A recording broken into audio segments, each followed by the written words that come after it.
Okay, well, hello. Microphone does seem to be working, so fingers crossed all of the tech will cooperate today.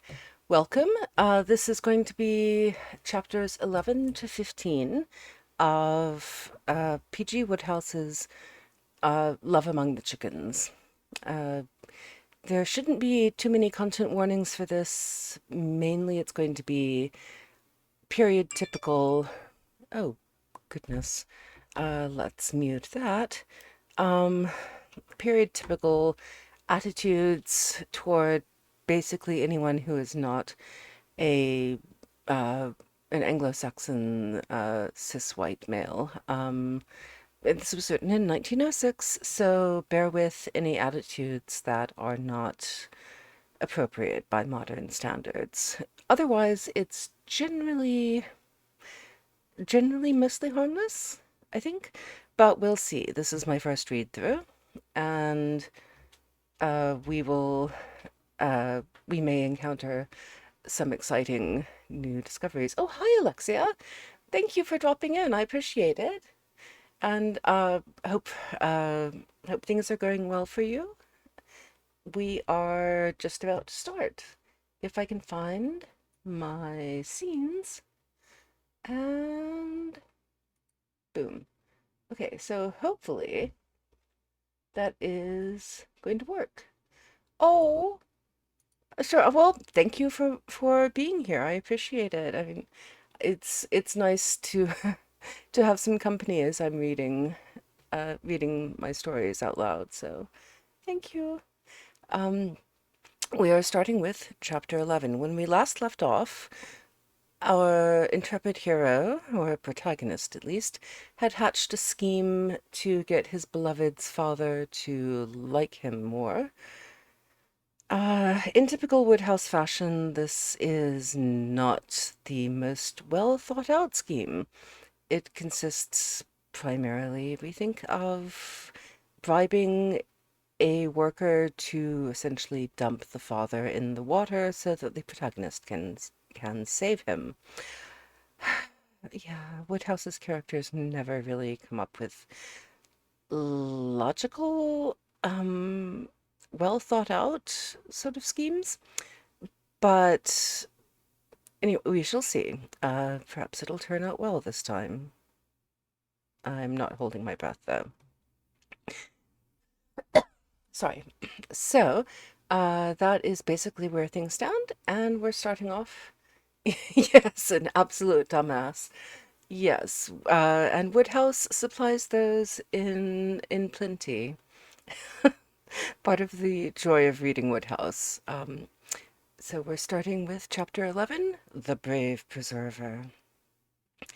I could have wished during the next few days that Mr. Harry Hawke's attitude toward myself had not been so unctuously confidential and mysterious.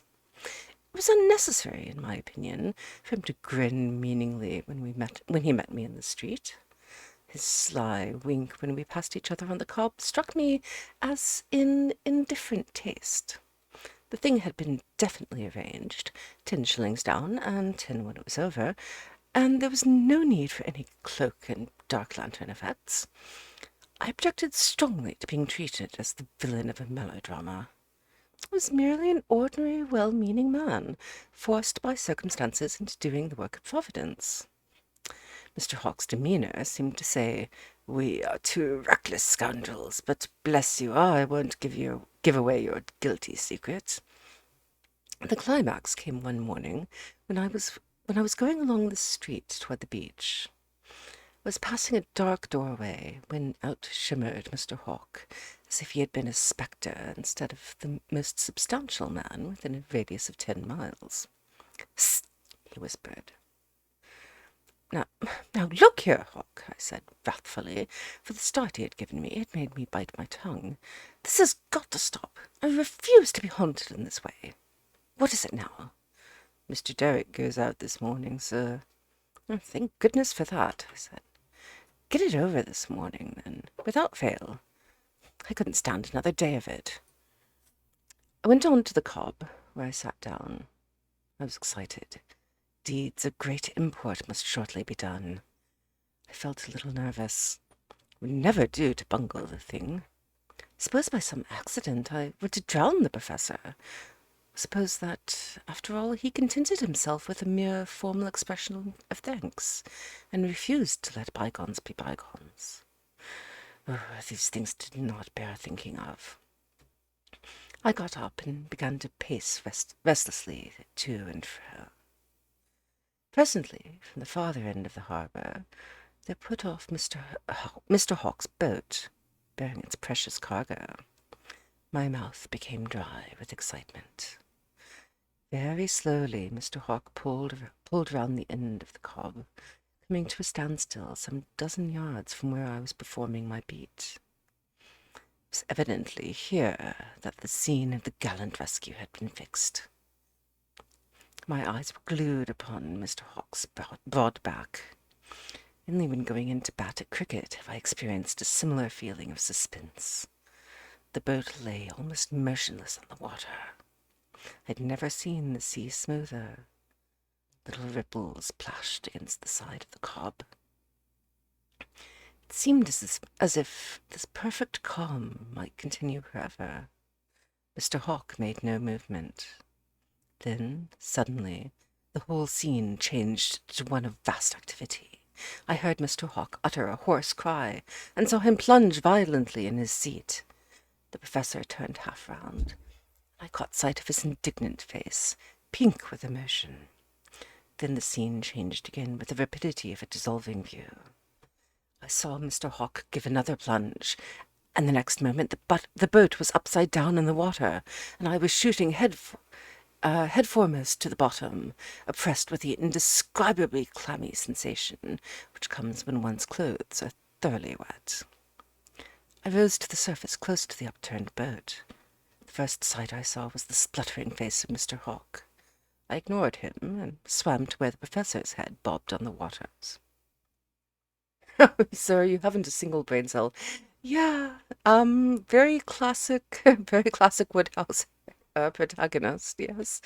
No brain cells, but, coming up with ill-advised plans, yes. Keep cool, I said. A silly remark in circumstances. He was swimming energetically, but unskillfully. He appeared to be one of those men who can look after themselves in the water only when they are in bathing costume. In his shore clothes it would have taken him a week to struggle to land, if he had got there at all, which was unlikely. I know all about saving people from drowning. We used to practice it with a dummy in the swimming bath at school. I attacked him from the rear and got a good grip of him by the shoulders. I then swam on my back in the direction of land, and beached him with much éclat at the feet of an admiring crowd. I thought of putting him under once or twice, just to show he was being rescued, but decided against such a course as needlessly realistic. As it was, I fancy he had swallowed of seawater 2 or 3 hearty draughts. The crowd was enthusiastic. "Brave young fellow," said somebody. I blushed. This was fame. "Jumped in, he did, sure enough, and saved the gentleman. Be the old soul drowned?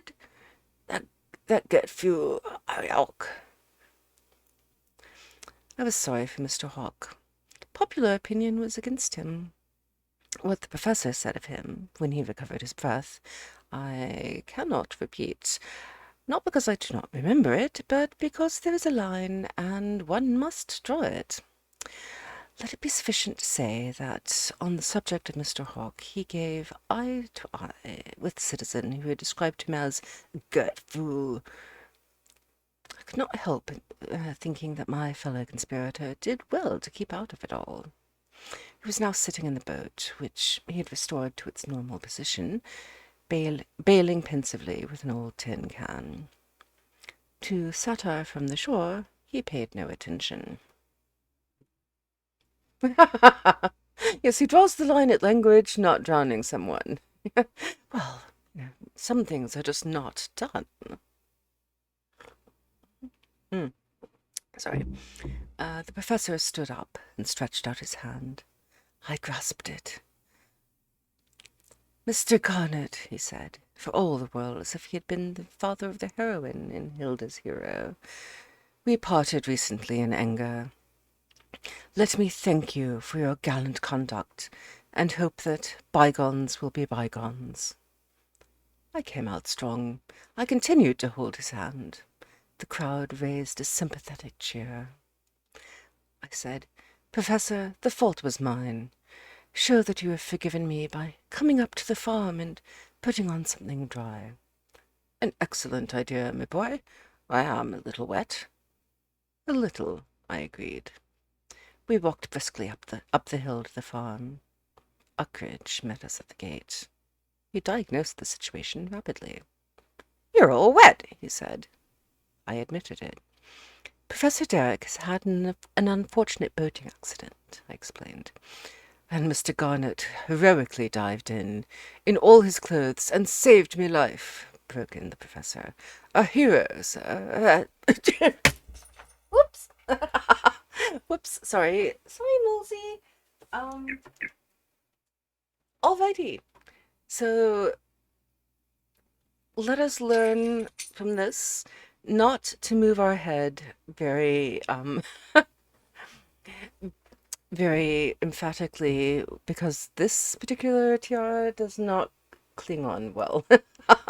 And I just scared Mulsey, because the, the tiara kind of landed on him. So sorry, sweetie. Okay. Continuing on, pretending that didn't happen. Let's see, who's this? Uckridge. You're catching cold, old horse, said Uckridge, all friendliness and concern, his little differences with the professor having vanished like thawed snow. This'll never do. Come upstairs and get into something of Garnet's. My own toggery wouldn't fit. What? Come along, come along. I'll get you some hot water. Mrs. Beale. Mrs. Beale! We want a large can of hot water. At once. What? Yes, immediately. What? Well, very well then, as soon as you can. Now then, Garney, my boy, out with the duds. What do you think of this now, Professor? Sweetly pretty thing in grey flannel. Here's a shirt. Get out of that wet toggery, and Mrs. Beale should dry it. Don't attempt to tell me about it until you're changed. Socks. Socks forward. Show socks. Here you are. Go. Try this blazer. That's right, that's right. He bustled about till the professor was clothed, then marched him downstairs and gave him a cigar. Now, what's all this? What happened? The professor explained. He was severe in his narration upon the unlucky Mr. Hawke. I was fishing, Mr. Uckridge, with my back turned, when I felt the boat rock violently from one side to the other, to such an extent that I nearly lost my equilibrium. And then the boat upset. The man's a fool, sir. Could not see what had happened, my back being turned, as I say. Garnet must have seen. What happened, old horse? It was very sudden, I said. It seemed to me as if the man had got an attack of cramp. That would account for it. He has the reputation of being a most sober and trustworthy fellow. Never trust that sort of man, said Uckridge. They're always the worst. It's plain to me that this man was beastly drunk and upset the boat while trying to do a dance. A great curse drink, said the professor. Why, yes, Mr. Uckridge, I think I will. Thank you, thank you. That will be enough. Not all the soda, if you please. Ah, this tastes pleasanter than salt water, Mr. Garnet, eh? Eh? Ha ha! He was in the best of tempers, and I worked strenuously to keep him so. My scheme had been so successful that its iniquity did not worry me. I have noticed that this is usually the case in matters of this kind. It is the bungled crime that brings remorse. We must go round the links together one of these days, Mr. Garnet, said the professor. I've noticed you there on several occasions, playing a strong game. I've lately taken to using wooden putter. It's wonderful what a difference it makes. Golf is a great bond of union. We wandered about the grounds, discussing the game, the entente cordiale growing more firmly established every moment. We must certainly arrange a meeting, concluded the professor. I shall be interested to see how we stand with regard to one another. I've improved my game considerably since I have been down here. Considerably. My only feat worthy of mention since I started the game, I said, has been to have a round with Angus Mallorcan at St. Andrews. The Mallorcan? Asked the professor, impressed. Yes, but it was one of his very off days, I fancy. He must have had gout or something. I've certainly never played so well since. Still, said the professor, yes, we really must arrange to meet. We must really arrange to meet, sorry. With Uckridge, who was in one of his less tactless moods, he became very friendly. Uckridge's ready agreement with the strictures and the erring hawk had a great deal to do with this. When a man has a grievance, he feels drawn to those who will hear him patiently and sympathize. Uckridge was all sympathy. The man is an unprincipled scoundrel, he said, and should be torn limb from limb. Take my advice and don't go out with him again. Show him that you are not a man to be trifled with. The spilt child dreads the water, what? Human life isn't safe with such men as Hawk roaming about. You're perfectly right, sir. The man can have no defence. I shall not employ him again. I felt more than a little guilty while listening to this duet on the subject of the man whom I had lured from the straight and narrow path. But the professor would listen to no defence. My attempts at excusing him were ill received. Indeed, the professor shewed such signs of becoming heated that I abandoned my fellow conspirator to his fate with extreme promptness. After all, in addition to the stipulated reward, one of these days, would compensate him for any loss which he might sustain from the withdrawal of the professor's custom. Mr. Harry Hawk was in good enough case. I would see that he did not suffer. Filled with these philanthropic feelings, I turned once more to talk with the professor of niblicks and approach shots and holes done in 3 without a brassy. We were a merry party at lunch, a lunch fortunately in Mrs. Beale's best vein, consisting of a roast chicken and sweets. Chicken had figured somewhat frequently of late on our daily bill of fare. Oh dear. I saw the professor off the premises in his dried clothes, and I turned back to put the fowls to bed in a happier frame of mind than I had known for a long time. I whistled ragtime airs as I worked. From old Buffer, said Uckridge meditatively, pouring himself out another whisky and soda. My goodness, I should have liked to have seen him in the water. Why do I miss these good things? And coffee break, 1 moment.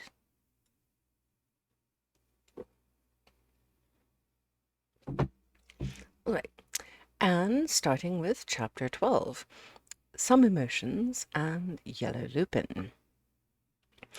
The fame which came to me through that gallant rescue was a little embarrassing. I was a marked man. Did I walk through the village? Yes, Tilly, I knew. I'm aware of that. Thank you very much. 1 moment, please. Tilly, sweetheart, you need to... Tilly, boo. Tilly, hey, boo. Tilly, you got... Sweetie, you gotta... Mostly don't start. Thank you, Tilly boo. Thank you. Oh, good girl, yes. What a good girl you are. Yes, you are. Yes, you are. Oh, my goodness, yes. What a good girl. Thank you for shutting up. Yes, a very good girl. Okay, we're going to continue with the story now, if you don't mind. Yes. Okay. Oh, hi, Shard. Yes, Tilly always has to make sure that everyone knows that she's here. Which is of course of vital importance, because she is the true attraction, the reason anyone ever shows up for these things. We have just let's see, We have just rescued the professor from our ill-advised scheme, and things are, for the moment, okay, kind of. Maybe not for very long, though. We shall see. I'm going to start the paragraph over again, just because I'm all now discombobulated from the Tilly. The fame which came to me through that gallant rescue was a little embarrassing. I was a marked man. Did I walk through the village? Heads emerged from windows, and eyes followed me out of sight. Did I sit on the beach? Groups formed behind me and watched in silent admiration. I was the man of the moment. If we'd wanted an advertisement for the farm, sorry, wrong pronunciation. If we'd wanted an advertisement for the farm, said Uckridge on one of these occasions, well, we couldn't have had a better one than you, Garney, my boy. You brought us 3 distinct orders for eggs during the last week. I'll tell you what it is. We need all the orders we can get that'll bring us in ready money. The farm is in a critical condition. The coffers are low, deuced low. And I'll tell you another thing. Getting precious tired of living on nothing but chicken and eggs. So's Millie, though she doesn't say so. So am I. Um, oh, so am I said. And I don't feel like imitating your wife's proud reserve. I never want to see a chicken again. As for eggs, they're far too much for us. For the last week, monotony had been the keynote of our commissariat. We had had cold chicken and eggs for breakfast, boiled chicken and eggs for lunch, and roast chicken and eggs for dinner. Seems like they're running through their chicken supply rather quickly, but okay. Meals became a nuisance, and Mrs. Beale complained bitterly that we did not give her a chance. She was a cook who would have graced an alderman's house and served up noble dinners for gourmets. And here she was in this remote corner of the world, ringing the changes on boiled chicken and roast chicken and boiled eggs and poached eggs. Mr. Whistler, set to paint signboards for public houses, might have felt the same restless discontent. As for her husband, the hired retainer, he took life as tranquilly as ever, and seemed to regard the whole thing as the most exhilarating farce he had ever been in. I think he looked on Uckridge as an amiable lunatic, and was content to rough it a little in order to enjoy the privilege of observing his movements. He made no complaints of the food. When a man has supported life for a number of years on incessant army beef, the monotony of daily chicken and eggs scarcely strikes him. The fact is, said Uckridge, these tradesmen round here seem to be a sordid, suspicious lot. They clamour for money. He mentioned a few examples. Vickers, the butcher, had been the first to strike, with the remark that he would like to see the colour of Mr. Uckridge's money before supplying further joints. Dawlish, the grocer, had expressed almost exactly similar sentiments 2 days later, and the ranks of these passive resistors had been receiving fresh recruits ever since.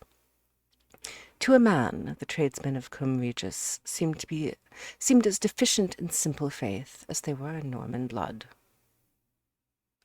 Okay, that's a very odd thing, but okay, well, yeah, as I believe I've mentioned, this was written in 1906.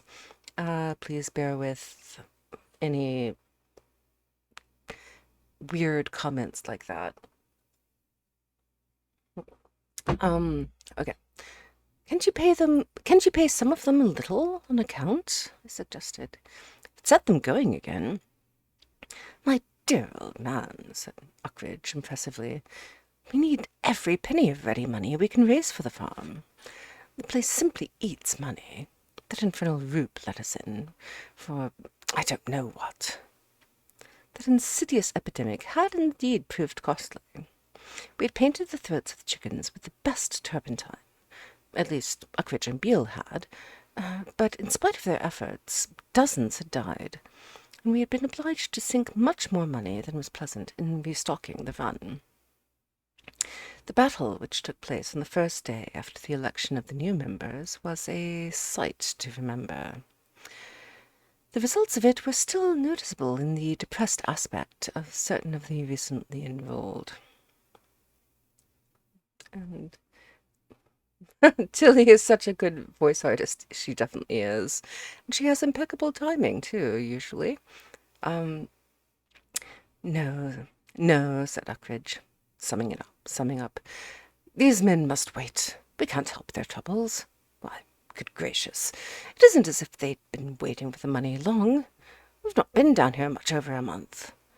I've never heard of such a scandalous thing. Upon my word, I've a good mind to go round and have a straight talk with one or two of them. I'd come and settle down here, stimulate trade, and give them large orders, and they worry me with bills when they know I'm up to my eyes in work, looking after the fowls. One can't attend to everything. The business is just now at its most crucial point. It'd be fatal to pay any attention to anything else, with things as they are. These scoundrels will get paid all in good time. It is a peculiarity of situations of this kind that the ideas of debtor and creditor as to what constitutes a good time never coincide. I'm afraid that, despite the urgent need for strict attention to business, I was inclined to neglect my duties about this time. I got into the habit of wandering off, either to the links, where I generally found the professor, sometimes Phyllis, or on long walks by myself. There was one particular walk along the cliffs, through some of the most beautiful scenery I've ever set eyes on, which more than any other suited my mood. I would work my way through the woods till I came to a small clearing on the very edge of the cliff. There I would sit and smoke by the hour. If I am ever stricken with smoker's heart, or staggers, or tobacco amblyopia, or any other of the cheery things which doctors predict for the devotee of the weed, I shall feel that I sowed the seeds of it that summer, in that little clearing overlooking the sea. A man in love needs much tobacco. A man thinking out a novel needs much tobacco. I was in the grip of both maladies.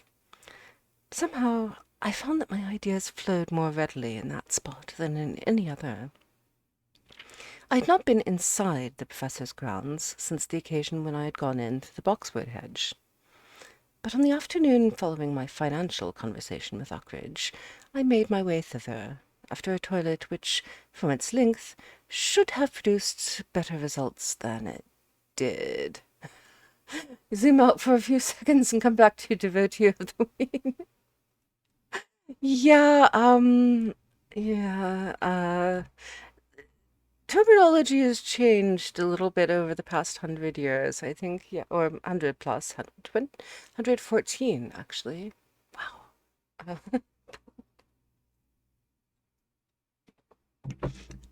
Let's see, should have produced better results than it did. Not for 4 whole days had I caught so much as a glimpse of Phyllis. I'd been to the links 3 times, and had met the professor twice, but on both occasions she had been absent. I had not had the courage to ask after her. I had an absurd idea that my voice or my manner would betray me in some way. I felt that I should have put the question with such an exaggerated show of indifference that all would have been discovered. Professor was not at home, nor was Mr. Chase, nor was Miss Nora Derrick, the lady I had met on the beach with the professor. Miss Phyllis, said the maid, was in the garden. I went into the garden. She was sitting under the cedar by the tennis lawn, reading. She looked up as I approached. I said it was a lovely afternoon, after which there was a lull in the conversation. I was filled with a horrid fear that I was boring her. Probably arrived at the very moment when she was most interested in her book. She must, I thought, even now be regarding me as a nuisance, and was probably rehearsing bitter things to say to the maid for not having had the sense to explain that she was out. I called in the hope of seeing Professor Derrick, I said. You would find him on the links, she replied. It seemed to me that she spoke wistfully. Oh, it doesn't matter, I said. It wasn't anything important. This was true. If the professor had appeared there, then and there, I should have found it difficult to think of anything to say to him, which would have accounted to any extent for my anxiety to see him. "How are the chickens, Mr. Garnet?" said she. The situation was saved. Conversationally, I'm like a clockwork toy. I have to be set going. On the affairs of the farm, I could speak fluently. I sketched for her the progress we had made since her visit. I was humorous concerning Roop, epigrammatic on the subject of the hired retainer and Edwin. "Then the cat did come down from the chimney," said Phyllis. We both laughed, and I can answer for myself. I felt the better for it. Oh, God, he's such a dork. He came down next day, I said, and made an excellent lunch of one of our best fowls. He's also killed another, and only just escaped death himself at the hands of Uckridge. Mr. Uckridge doesn't like him, does he? If he does, he dissembles his love. Edwin is Mrs. Uckridge's pet. He's the only subject on which they disagree. Edwin is certainly in the way on a chicken farm. He's got over his fear of Bob, and is now perfectly lawless. We have to keep a steady eye on him. And have you had any success with the incubator? I love incubators. Always wanted to have one of my own, but we've never kept fowls. The incubator has not done all that it should have done, I said.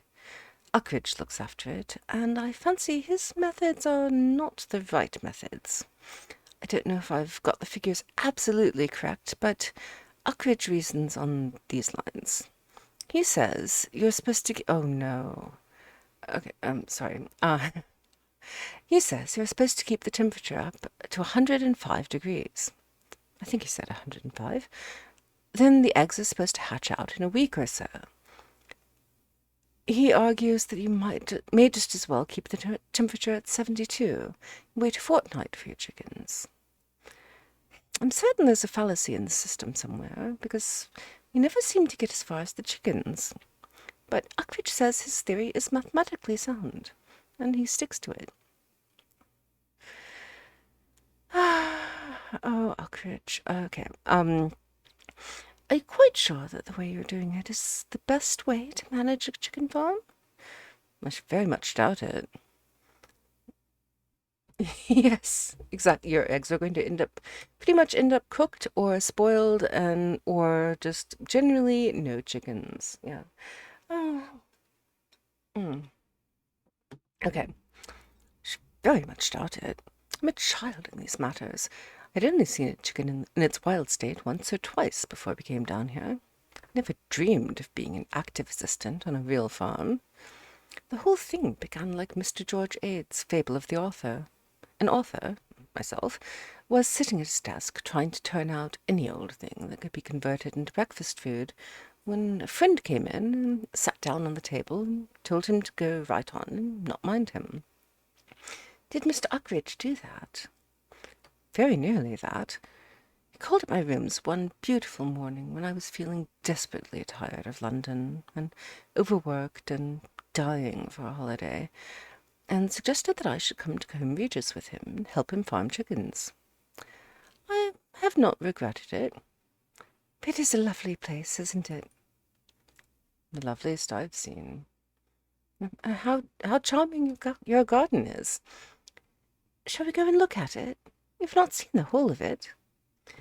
As she rose, I saw her book, which she had laid face downwards on the grass beside her. It was the same much-enduring copy of The Manoeuvres of Arthur. I was thrilled. This patient perseverance must surely mean something. She saw me looking at it. Did you draw Pamela from anybody? she asked suddenly. I was glad now that I had not done so. The wretched Pamela, once my pride, was for some reason unpopular with the only critic about whose opinion I cared, and had fallen accordingly from her pedestal. As we wandered down from the garden paths, she gave me her opinion of the book. In the main, it was appreciative. She'll always associate the scent of yellow lupin with a higher criticism. Of course, of course, I don't know anything about writing books, she said. "Oh, yes." My tone implied, or I hope it did, that she was an expert on books, and that if she was not, it didn't matter. "But I don't think you do your heroines well. I've just got The Outsider, my other novel, Bastable and Kirby, 6 shillings, satirical, all about society, of which I know less than I know about chicken farming. Slated by Times and Spectator, well received by London Mail and Winning Post. And," continued Phyllis, "Lady Maud is exactly the same as Pamela in the manoeuvres of Arthur. I thought you must have drawn both characters from someone you knew." Yeah, men writing women, not always successful. No. No, I said, no, purely imaginary. "I'm so glad," said Phyllis. And then neither of us seemed to have anything to say. My knees began to tremble. I realized that the moment had arrived when my fate must be put to the touch, and I feared that the moment was premature. We cannot arrange these things to suit ourselves. I knew that the time was not yet ripe, but the magic scent of the yellow lupin was too much for me. "Mr. Eric," I said hoarsely. Phyllis was looking with more intentness than the attractions of the flower justified at a rose she held in her hand. The bee hummed in the lupin. "Mr. Eric," I said, and stopped again. "I say, you people," said a cheerful voice, "tea is ready. Hullo, Garnet, how are you? That medal arrived yet from the Humane Society?" I spun round. Mr. Tom Chase was standing at the end of the path. The only word that could deal adequately with the situation slapped against my front teeth. I grinned a sickly grin. "Well, Tom," said Phyllis, and there was, I thought, just the faintest tinkle of annoyance in her voice. Face palming so hard, yes, definitely. "You're not alone, Alexia." "I've been bathing," said Mr. Chase. "Apropos de what?" "Oh," I replied, "and I wish," I added, "that you'd drowned yourself." But I added it silently to myself. Chapter 13. Tea and Tennis. Let's see, who is this? "Met the Professor's late boatman on the Cobb," said Mr. Chase, dissecting a chocolate cake. "Clumsy man," said Phyllis. "I hope he was ashamed of himself. I shall never forgive him for trying to drown Papa." My heart bled for Mr. Henry Hawke, that modern martyr. When I met him," said Tom Chase, "he looked as if he had been trying to drown his sorrow as well." "I knew he drank," said Phyllis severely, "the very first time I saw him." "You might have warned the Professor," murmured Mr. Chase. "He couldn't have upset the boat if he had been sober." "You never know. He may have done it on purpose." "Tom, how absurd!" "Rather rough on the man, aren't you?" I said. "Merely a suggestion," continued Mr. Chase airily. "I've been reading sensational novels lately. It seems to me that Mr. Hawke's cut out to be a minion. Probably some secret foe of the Professor's bribed him." My heart stood still. Did he know, I wondered, and was this all a roundabout way of telling me he knew? "The Professor may be a member of an anarchist league or something, and this is his punishment for refusing to assassinate some sportsman." She's definitely the brain cell, yes. Let's see. Uh, have another cup of tea, Tom, and stop talking nonsense. Mr. Chase handed in his cup. What gave me the idea was that the upset was done on, or what gave me the idea that the upset was done on purpose was this. I I saw the whole thing from the Ware Cliff. The spill looked to me just like dozens I'd seen at Malta. Why do they upset themselves on purpose at Malta, particularly? Inquired Phyllis. Listen carefully, my dear, and you'll know more about the ways of the Navy that guards your coasts than you did before. When men are allowed on shore at Malta, the owner has a fancy to see them snugly on board again at a certain reasonable hour. After that hour, any Maltese policeman who brings them aboard gets 1 sovereign, cash. But he has to do all the bringing part of it on his own. Consequence is, you see boats rowing out to the ship, carrying men who have overstayed their leave, and when they get near enough, the able-bodied gentleman in custody jumps to his feet, upsets the boat, and swims for the gangway. The policemen, if they aren't drowned, they sometimes are, race him, and whichever gets there first wins. If it's the policeman, he gets a sovereign. If it's the sailor, he is considered to have arrived not in a state of custody, and gets off easier. What a judicious remark that was, to the governor of North Carolina, to the governor of South Carolina, respecting the length of time between drinks. Just one more cup, please, Phyllis. I have no idea what that comment was between the governors of North and South Carolina, but we're just going to take that as it probably made sense at the time. But how does that all apply? Or does all that apply? I asked, dry-mouthed. Mr. Hawke upset the professor, just as those Maltese were upset. It's a patent way of doing it. Furthermore, by judicious questioning, I found that Hawke was once in the Navy and stationed at Malta. Now, who's going to drag in Sherlock Holmes? You don't really think, I said, feeling like a criminal in the dock when the case is going against him. I think your friend Hawke has been reenacting the joys of his vanished youth, so to speak. He ought to be prosecuted, said Phyllis, blazing with indignation. Alas, poor Hawke. Nobody is safe with a man of that sort, hiring out a boat. Oh, miserable Hawke. But why on earth should he play a trick like that on the professor? On Professor Derrick, Chase? Pure animal spirits, probably. Or he may, as I say, be a minion. I was hot all over. I shall tell father that, said Phyllis, in her most decided voice. See what he says. I don't wonder at the man taking to drink after doing such a thing. I think you're making a mistake, I said.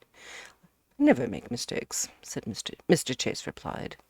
I am called Archibald the All-Right, for I am infallible. I propose to keep a reflective eye upon the jovial Hawke. He helped himself to another section of the chocolate cake. Haven't you finished yet, Tom? inquired Phyllis. I'm sure Mr. Garnett's getting tired of sitting talking here. I shot out a polite negative. Mr. Chase explained with his mouth full that he had by no means finished. Chocolate cake, it appeared, was the dream of his life. Same. When at sea, he was accustomed to lie awake o' nights thinking of it. You don't seem to realize, he said, that I have just come from a cruise on a torpedo boat. There was such a sea on, as a rule, that cooking operations were entirely suspended, and we lived on ham and sardines, without bread. Oh, how horrible! On the other hand, added Mr. Chase philosophically, it didn't matter much, because we were all ill most of the time. Don't be nasty, Tom. I was merely defending myself. I hope Mr. Hawke will be able to do as well when his turn comes. My aim, dear Phyllis, is to show you, in a series of impressionist pictures, the sort of thing I have to go through when I'm not here. Then, perhaps, you won't rend me so savagely over a matter of 5 minutes' lateness for breakfast. 5 minutes? It's 3/4 of an hour. Everything was simply frozen. Quite right, too. Weather like this. A slave to convention, Phyllis. You think breakfast ought to be hot, so you always have it hot. On occasion, I prefer mine cold. Mine is the truer wisdom. You can give the cook my compliments, Phyllis, and tell her, gently, for I don't wish the glad news to overwhelm her, that I enjoyed her cake. Say that I shall be glad to hear from her again. Care for a game of tennis, Garnet? What a pity Nora isn't here, said Phyllis. We could have had her 4. But she is at present wasting her sweetness on the desert air of Yeovil. You'd better sit down and watch us, Phyllis. Tennis in this sort of weather is no job for a delicately nurtured feminine. Oh, please. I will explain the finer points of my play as we go on. Ooh, look up particularly for the Tilden backhanded slosh. A winner every time. We proceeded to the tennis court. I played with the sun in my eyes. I might, if I chose, emphasize that fact, and attribute my subsequent rout to it, adding by way of solidifying the excuse that I was playing in a strange court with a borrowed racket, and that my mind was preoccupied, firstly with l'affaire Hawke, secondly, and chiefly, with the gloomy thought that Phyllis and my opponent seemed to be on friendly terms with each other. Their manner at tea had been almost that of an engaged couple. There was a thorough understanding between them. I will not, however, take refuge behind excuses. I admit, without qualifying the statement, that Mr. Chase was too good for me. I had always been under the impression that lieutenants in the Royal Navy were not brilliant at tennis. I had met them at various houses, but they had never shown conspicuously.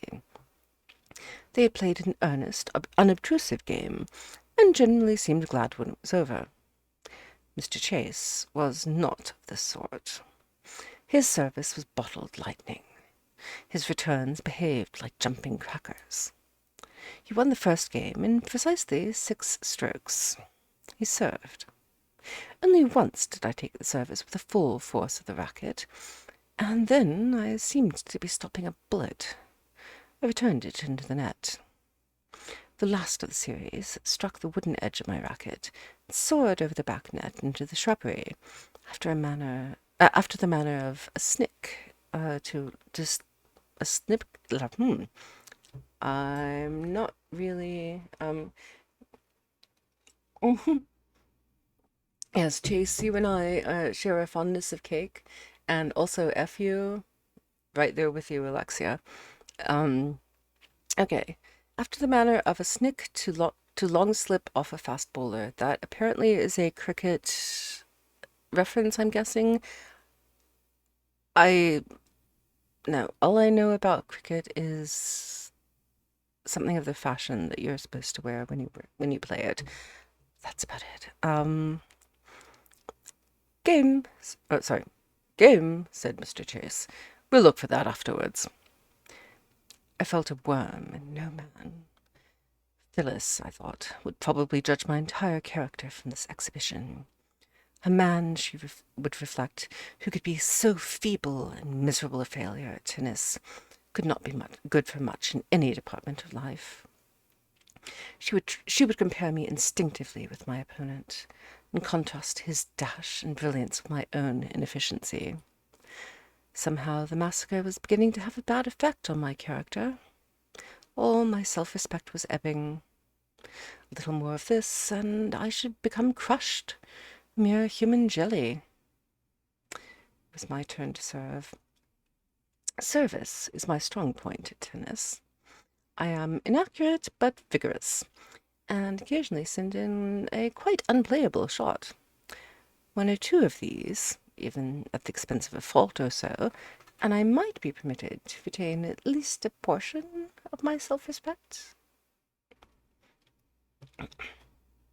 I opened with a couple of faults.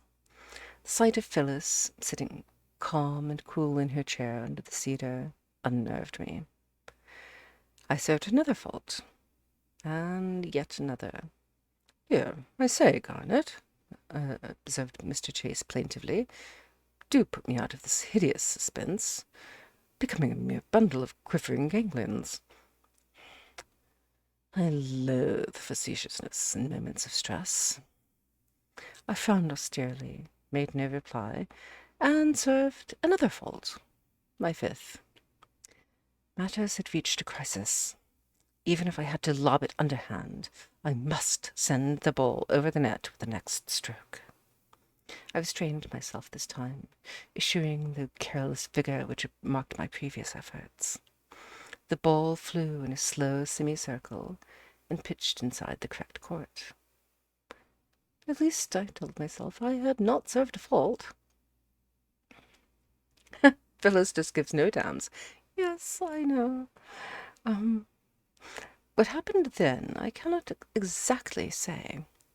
I saw my opponent spring forward like a panther and whirl his racket. The next moment, the back net was shaking violently, and the ball was rolling swiftly along the ground on a return journey to the other court. "Love 40," said Mr. Chase. "Phyllis?" "Yes." "That was a Tilden slosh." "I thought it must be," said Phyllis. In the third game, I managed to score 15. By the merest chance, I returned one of his red-hot serves, and, probably through surprise, he failed to send it back again. In the fourth and fifth games, I omitted to score. Phyllis had left the cedar now and was picking flowers from the beds behind the court. We began the sixth game, and now, for some reason, I played really well. I struck a little vein of brilliance. I was serving, and this time a proportion of my serves went over the net instead of trying to get through. The score went from 15-all to 40-15. Hope began to surge in my veins. If I could keep this up, I might win yet. The Tilden slosh diminished my lead by 15. And then I got in a really fine serve, which beat him. Vantage in. Another slosh. Deuce. Another slam. Vantage out. It was an awesome moment. There was a tide in the affairs of men, which, taken by the flood, I served. Fault. I served again. A beauty.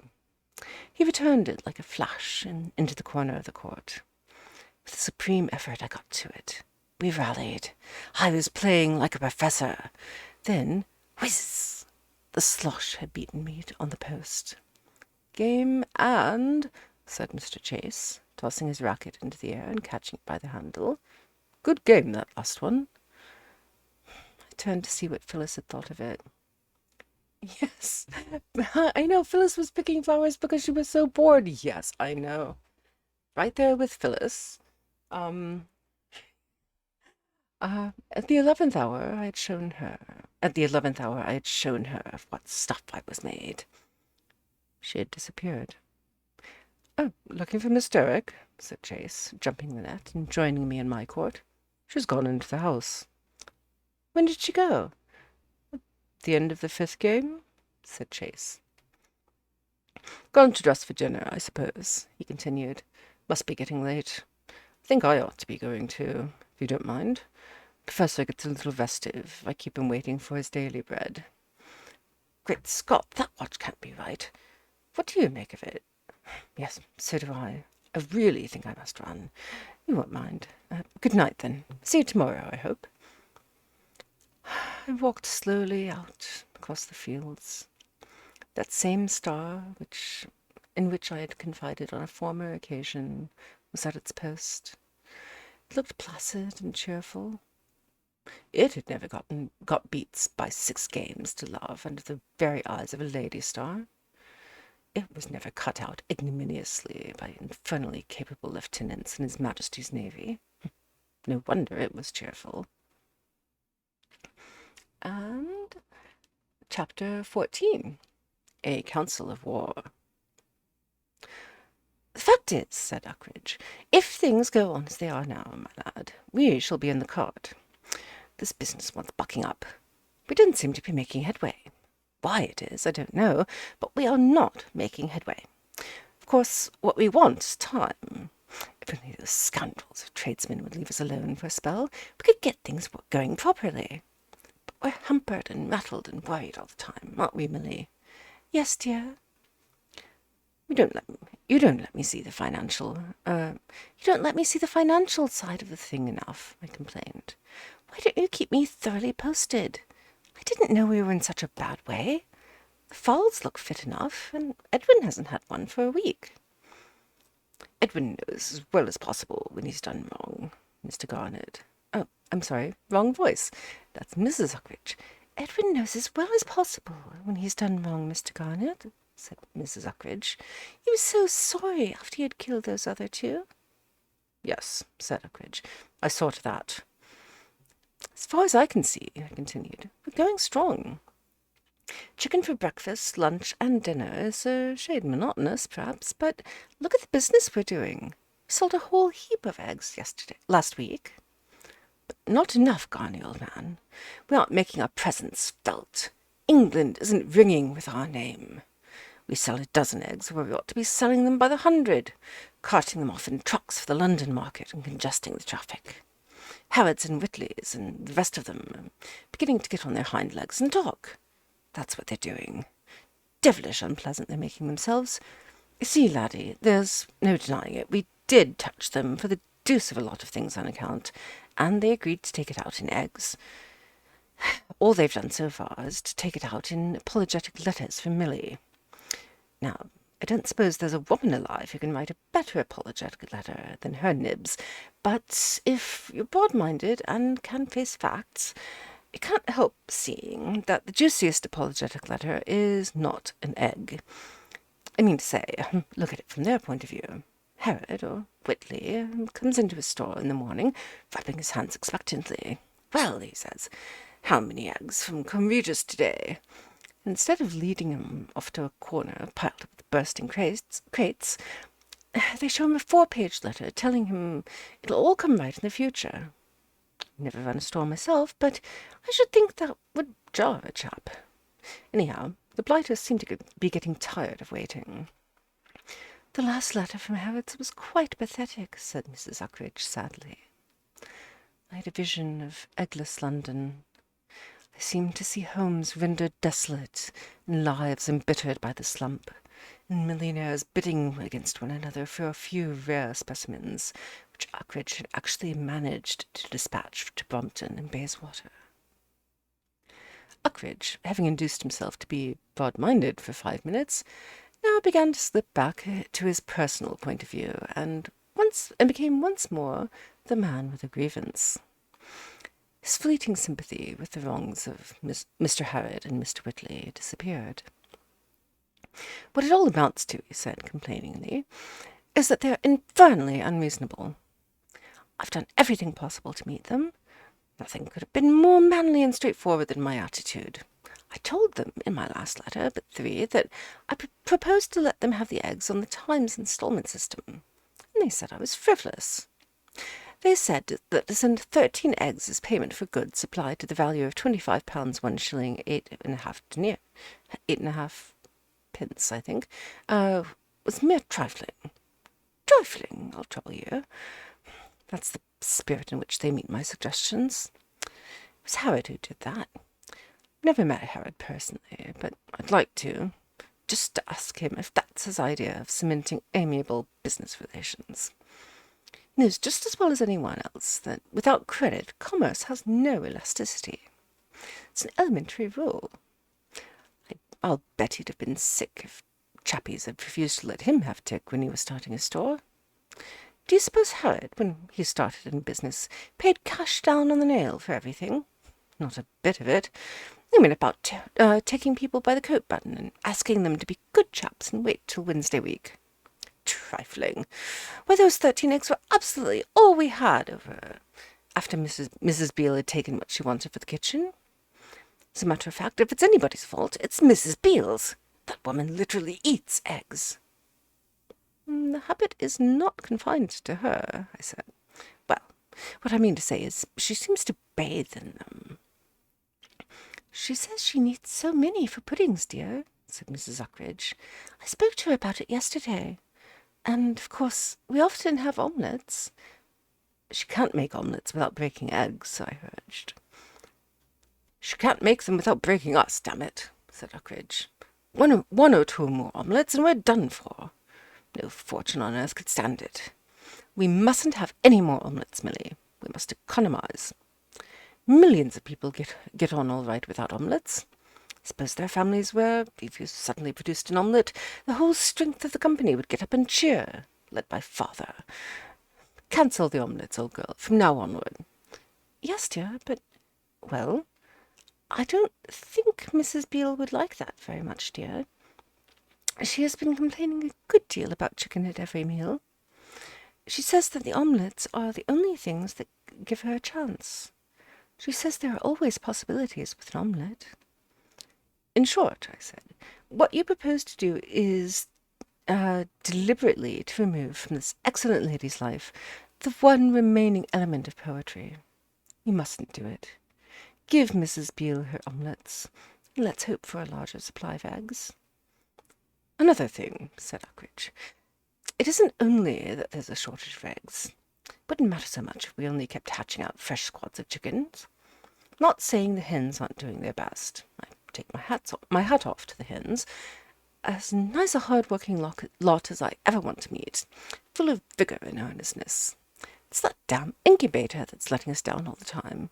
The rotten thing won't work. I don't know what's the matter with it. The long and short of it is that it simply declines to incubate. Perhaps it's your dodge of letting down the temperature. You remember you were telling me? I forget the details. My dear boy, said earnestly, there's nothing wrong with my figures. It's a mathematical certainty. What's the good of mathematics if not to help you work out that sort of thing? No, there's something deuced wrong with the machine itself, and I shall probably make a complaint to the people I got it from. Where did we get the incubator, old girl? Harrods, I think, dear. Yes, it was Harrods. Came down with the first lot of things. Then, said Uckridge, banging the table with his fist, while his glasses flashed triumph, we've got 'em. The Lord has delivered Harrods into our hand. Write and answer that letter of theirs tonight, Milly. Sit on them. Yes, dear. Tell him that we'd have... sorry. 1 moment. Hydration break. Tell him that we'd have sent them their confounded eggs long ago, if only their rotten twopenny halfpenny incubator had worked with any approach to decency. He paused. Would you be sarcastic? Would you be sarcastic, Garney, old horse? No, better put it so that they'll understand. Say that I consider the manufacturer of that thing ought to be in Colney Hatch, if he isn't there already, and that they are scoundrels for palming off a groggy machine of that sort on me. The ceremony of opening the morning's letters at Harrods ought to be full of interest and excitement tomorrow, I said. This dashing counterstroke seemed to relieve Uckridge. His pessimism vanished. He seldom looked on the dark side of things for long at a time. He began now to speak hopefully of the future. He planned out ingenious improvements. Our fowls were to multiply so rapidly and consistently that within a short space of time Dorsetshire would be paved with them. Our eggs were to increase in size until they broke records and got 3-line notices in the items of interest column in the Daily Mail. Briefly, each hen was to become a happy combination of rabbit and ostrich. There's certainly a good time coming, I said. May it be soon. Meanwhile, what of the local tradesmen? Uckridge relapsed once more into gloom. They're the worst of the lot. I don't mind the London people so much. They only write. One letter or two hurts nobody. But when it comes to butchers and bakers and grocers and fishmongers and fruiterers and whatnot, coming up to one's house and dunning one in one's own garden, well, it's a little hard, what? Oh, then those fellows I found you talking to yesterday were Duns? I thought they were farmers. Come to hear your views on the rearing of poultry. Which were they? Little chap with black whiskers and long, thin man with beard? That was Dawlish, the grocer, and Curtis, the fishmonger. The others had gone before you came. Maybe wondered why, before things came to such a crisis, I had not placed my balance at the bank at the disposal of the senior partner for use on behalf of the farm. Fact was that my balance was at the moment small. I have not yet, in the course of this narrative, gone into my pecuniary position, but I may state here that it was an inconvenient one. It was big with possibilities, but of ready cash there was but a meagre supply. My parents had been poor, but I had a wealthy uncle. Uncles are notoriously careless of the comfort of their nephews. Mine was no exception, yet he had views. He was a great believer in matrimony, as, having married 3 wives, not simultaneously, he had every right to be. He was also of the opinion that the less money the young bachelor possessed, the better. The consequence was that he announced his intention of giving me a handsome allowance from the day that I married, but not an instant before. You're off to do some chores? Oh, thank you for dropping by, and I hope you have fun. The chores go smoothly. I will see you later on at the Hint Place stream, and have fun. And where was I? I forgot. Not an instant before. Okay. Till that glad day, I would have to shift for myself. And I am bound to admit that, for an uncle, it was a remarkably sensible idea. I am also of the opinion that it is greatly to my credit, and a proof of my pure and unmercenary nature, that I did not instantly put myself up to be raffled for, or rush out into the streets and propose marriage to the first lady I met. But I was making quite enough with my pen to support myself, and, be it never so humble, there is something pleasant in a bachelor existence, or so I had thought, until recently. I had thus no great stake in Uckridge's chicken farm. I contributed a modest £5 to the preliminary expenses, and another 5 after the rope incident. But further I could not go with safety. When his income is dependent on the whims of editors and publishers, the prudent man keeps something up his sleeve against a sudden slump in his particular wares. I did not wish to have to make a hurried choice between matrimony and the workhouse. Having exhausted the subject of finance, or rather, when I began to feel that it was exhausting me, I took my clubs and strolled up the hill to the links to play off a match with the sportsmen from the village. I'd entered some days previously for a competition for a trophy. I quote the printed notice, presented by a local supporter of the game, in which up to the present I was getting on nicely. I'd survived 2 rounds, and expected to beat my present opponent, which would bring me to the semi-final. Unless I had bad luck, I felt that I ought to get into the final and win it. As far as I could gather from watching the play of my rivals, the professor was the best of them, and I was convinced that I should have no difficulty with him. But he had the most extraordinary luck at golf, though he never admitted it. He also exercised quite an uncanny influence on his opponent. I've seen men put completely off their stroke by his good fortune.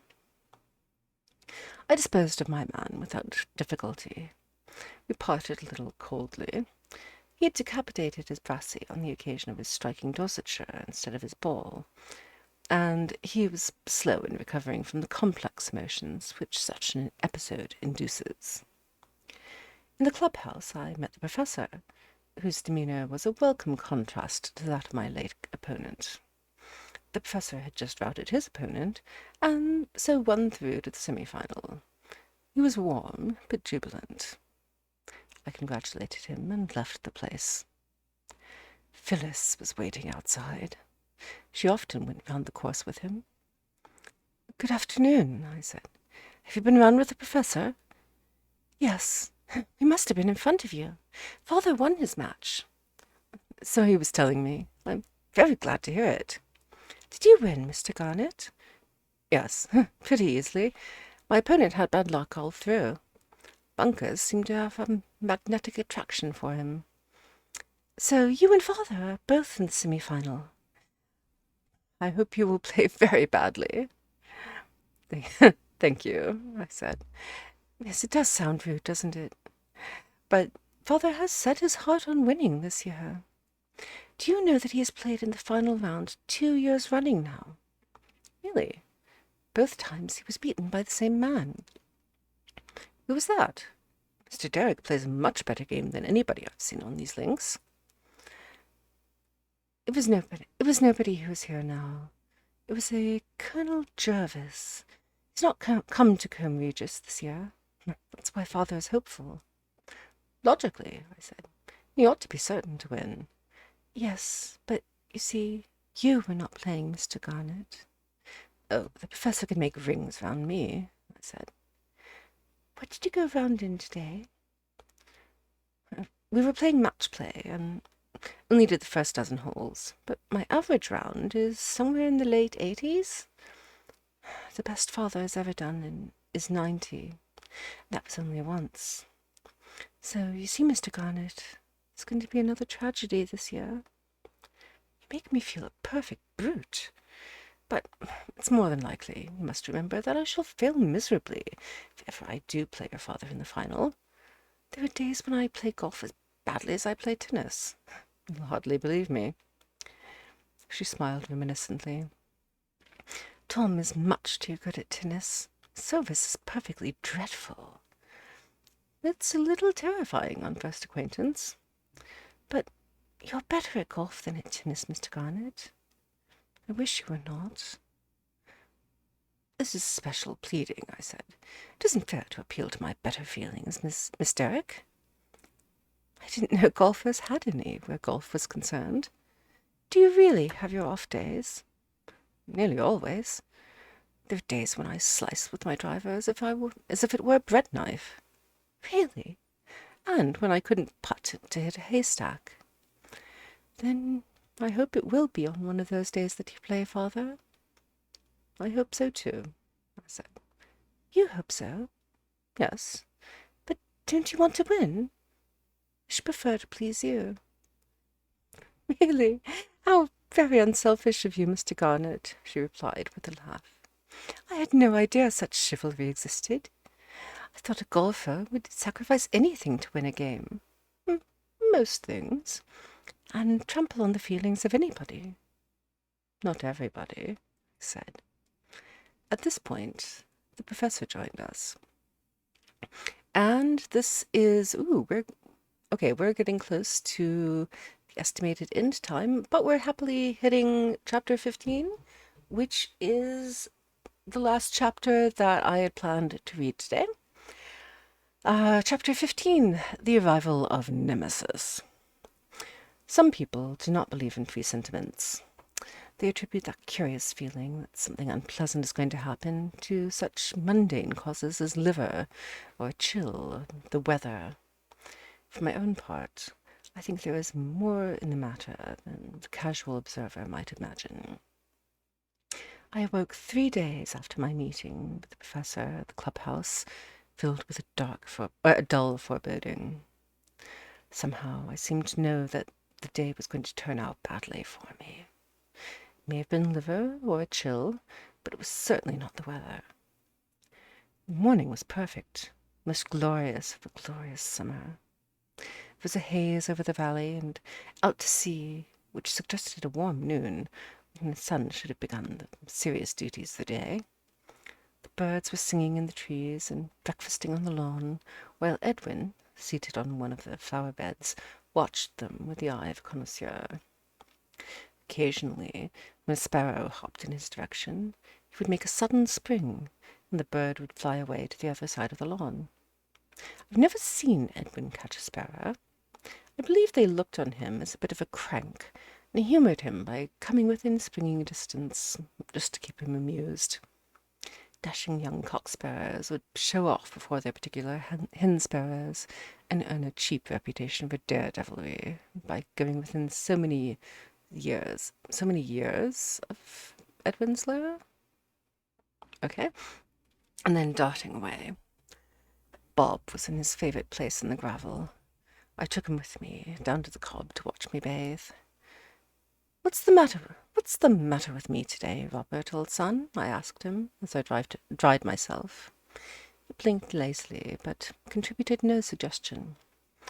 It's no good looking bored, I said, because I'm going to talk about myself, however much it bores you.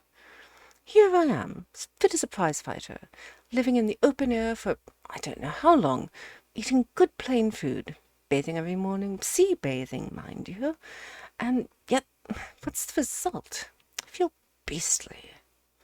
Bob yawned and gave a little whine. Yes, I said, I know I'm in love, but that can't be it, because I was in love just as much a week ago, and felt all right then. Oh, but isn't she an angel, Bob? Eh, isn't she? Didn't you feel bucked when she patted you? Of course you did. Anybody would. Oh, but how about Tom Chase? Don't you think he's a dangerous man? He calls her by her Christian name, you know. Behaves generally as if she belonged to him. And then he sees her every day, while I have to trust to meeting her at odd times, and then I genuinely feel such a fool I can't think of anything to talk about except golf and the weather. He probably sings duets with her after dinner. You know what comes of duets after dinner.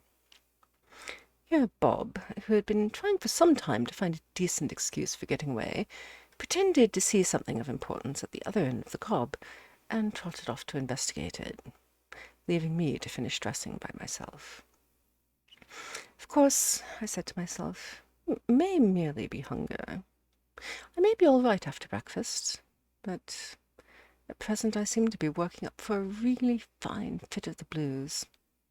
I feel bad. I whistled for Bob and started for home.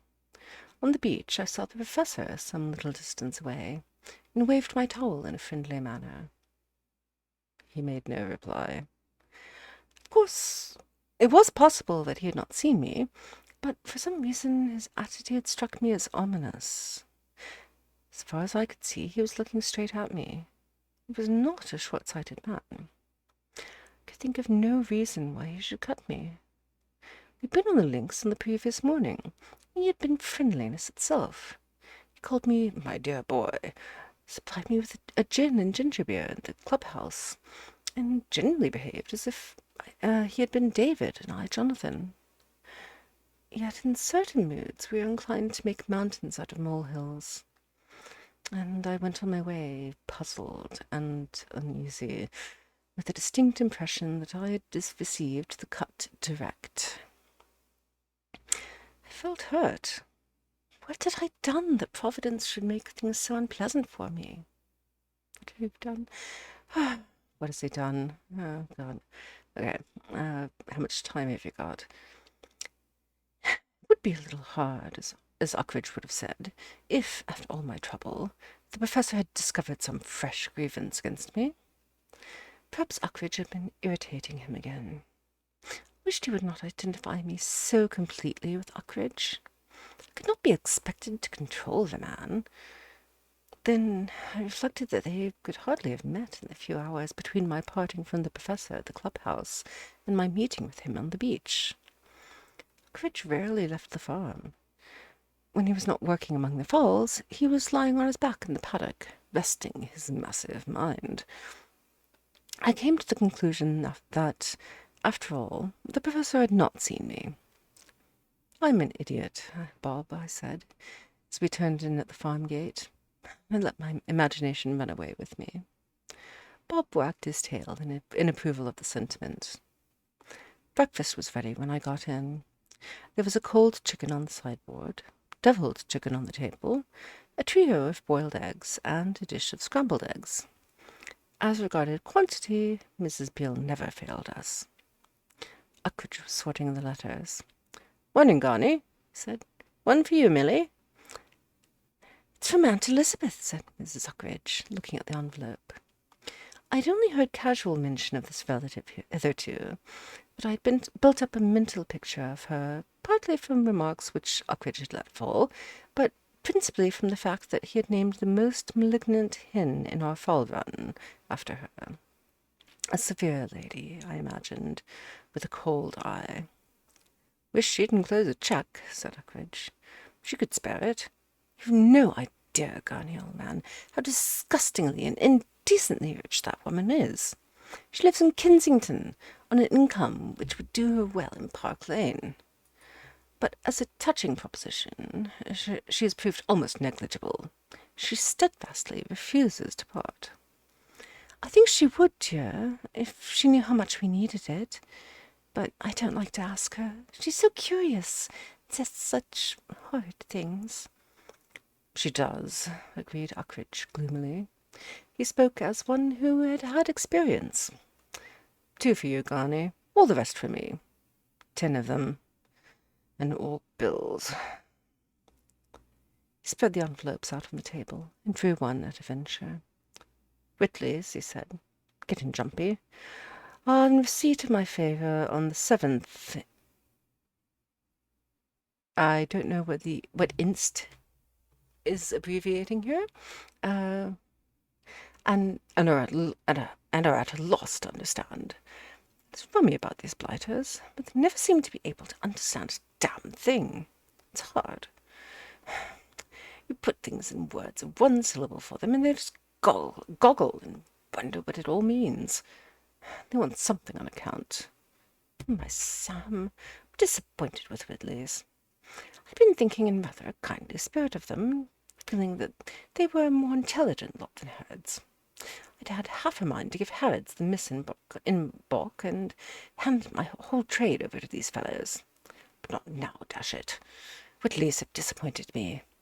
From the way they write, you'd think they thought I was doing it for fun.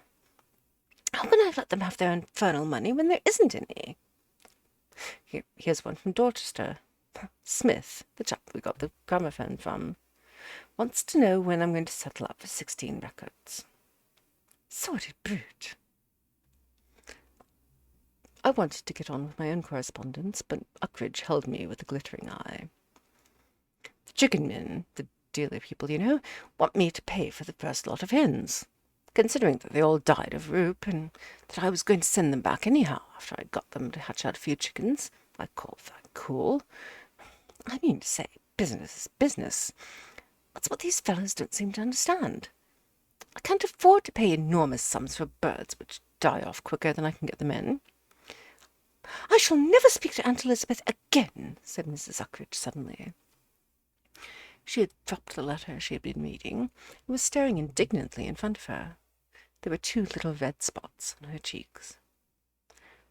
"What's the matter, old chap?" inquired Uckridge affectionately, glancing up from his pile of bills and forgetting his own troubles in an instant. "Buck up! Aunt Elizabeth been getting on your nerves again? What has she been saying this time?" Mrs. Uckridge left the room with a sob. Uckridge sprang at the letter. "If that demon doesn't stop writing her infernal letters and upsetting Milly, I shall strangle her with my bare hands, regardless of her age and sex." He turned over the pages of the letter till he came to the passage which had caused the trouble. "Well, upon my Sam, listen to this, Garney, old horse. You tell me nothing regarding the success of this chicken farm of yours, and I confess that I find your silence ominous. You know my opinion of your husband. He is perfectly helpless in any matter regarding the exercise of requiring the exercise of a little common sense and business capability." He stared at me, amazed. "I like that. Upon my soul, that is really rich. I could have believed almost anything of that blighted female, but I did think she had a reasonable amount of intelligence. Why, you know, it's just in matters requiring common sense and business capability that I come out really strong." "Of course, old man," I replied dutifully. "The woman's a fool." "That's what she calls me 2 lines further on. No wonder Milly was upset. Why can't these cats leave people alone?" "Oh, woman, woman," I threw in helpfully. "Always interfering. Rotten. And backbiting. Awful." I shan't stand it. I shouldn't. Look here. On the next page, she calls me a gabby? A gaby? I don't know. I'm not familiar with that word, so if it is a slur, I do apologize. Um, I thought I was more familiar with early 20th century slang, but that one I don't know. And the very next sentence refers to me as a perfect guffin. What's a guffin, Garney, old boy? I considered the point. Broadly speaking, I should say one who guffs. I believe it's actionable. Shouldn't wonder. Uckridge rushed to the door. Millie! He slammed the door, and I heard him dashing upstairs. I returned to my letters. One was from Lickford, the Cornish postmark. Glanced through it and laid it aside for a more exhaustive perusal. The other was in a strange handwriting. I looked at the signature, Patrick Derrick. And once again, we are encountering the archaic use of the word queer, meaning, well, in the sense of unusual, unexpected, a bit odd. Uh, so this particular instance of the word queer is not a slur. It basically, in fact, I think I'll just, to avoid any potential weirdnesses, I'm just going to change it to this was odd. This was odd. What did the professor have to say to me? And that's not to say that, I mean, I personally like to use the word queer to describe myself, but since not everybody really groks that, that's why I'm changing the text just a little bit to make the intent clearer. The next moment, my heart seemed to spring to my throat. Sir, the letter began, a pleasant, cheery opening? Then it got off the mark, so to speak, like lightning. There was no sparring for an opening, no dignified parade of set phrases leading up to the main point. It was the letter of a man who was almost too furious to write. It gave me the impression that if he had not written it, he would have been obliged to have taken some very violent form of exercise by way of relief to his soul. You will be good enough to look on our acquaintance as closed. I have no wish to associate with persons of your stamp. If we should happen to meet, you will be good enough to treat me as a total stranger, as I shall treat you. And, if I may be allowed to give you a word of advice, I should recommend you in future, when you wish to exercise your humour, to do so in some less practical manner than by bribing boatmen to upset your friends, crossed out thickly, and acquaintances, substituted. If you require further enlightenment in this matter, the enclosed letter may be of service to you. With which he remained mine faithfully, Patrick Derrick. The enclosed letter was from one Jane Musprat. It was bright and interesting.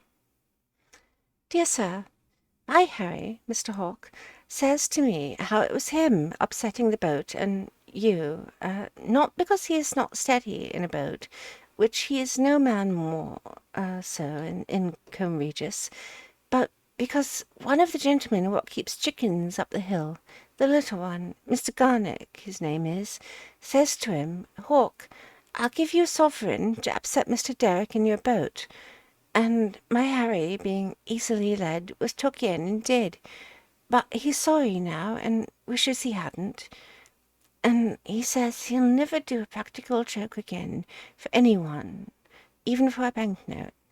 Yours obediently, Jane Musprat. Oh, woman, woman. At the bottom of everything, history is full of tragedies caused by the lethal sex. And now we're straying into sexism, but it's not really sexism that we can take seriously, because consider this horse. Although historically inaccurate, okay. Who lost Mark Antony the world? A woman. Who let Samson in so atrociously? Woman again. Why did Bill Bailey live there? Hydrate. Sorry. Mm. Why did Bill Bailey leave home? Once more because of a woman. And here was I, Jerry Garnett, harmless, well-meaning writer of minor novels, going through the same mill. I cursed Jane Muspratt. What chances had I with Phyllis now? Could I hope to win over the professor again? I cursed Jane Muspratt for the second time. My thoughts wandered to Mr. Harry Hawke. The villain! The scoundrel! What business had he to betray me? Well, I could settle with him. The man who lays a hand upon a woman, save in the way of kindness, is justly disliked by society. So the woman Muspratt, culpable as she was safe from me. But what of the man Hawke? There no such considerations swayed me. I would interview the man Hawke. I would give him the most hectic 10 minutes of his career. I would say things to him, the recollection of which would make him start up shrieking in his bed in the small hours of the night. I would arise and be a man and slay him, take him grossly, full of bread, with all his crimes broad-blown, as flush as May, at gaming, swearing, or about some act that had no relish of salvation in it. The demon! My life ruined, my future grey and black, my heart shattered. And why? Because of the scoundrel Hawke. Phyllis would meet me in the village, on the cob, on the links, and pass by as if I were the invisible man. And why? Because of the reptile Hawke, the worm Hawke, the dastard and varlet Hawke. I crammed my hat on and hurried out of the house towards the village. And thus ends chapter 15. I've gone a little bit long. We've got about 20 minutes before anybody, well, 20 minutes before the VC call starts for Mutant Year Zero and Hint Plays. But Shard, I believe you were just going to be elsewhere, possibly in chat. Don't know that anybody else is here, but just for the hell of it, I'm going to do shout outs for Shard and Hint Plays, I believe. There we go. Just for the lovely things. And do I have a shout out for Alexia that's done? I'm just going to do, whoops, that's 3. Alexia Arts sometimes. Yes. Last minute plans with the in-laws. Yeah, that's what I thought. I remembered. I actually remembered something. Yay. So I hope that goes well, and I hope you'll be able to, at least, if nothing else, check out the VOD. But anyway, thank you, and I will have fun with your in-laws. Thanks for hanging out with me. I will see you at some point, definitely soon. And oh my goodness, it looks like my okay. Chat display was being a bit weird on OBS, but it's OBS, who knows. So anyway, thank you again. I'm going to call it here if I can figure out where OBS went. And okay, and have fun. Have a great rest of the weekend, and see you. Take care. And where's the end screen? There we go. Okay, bye bye. Thanks. Stay safe.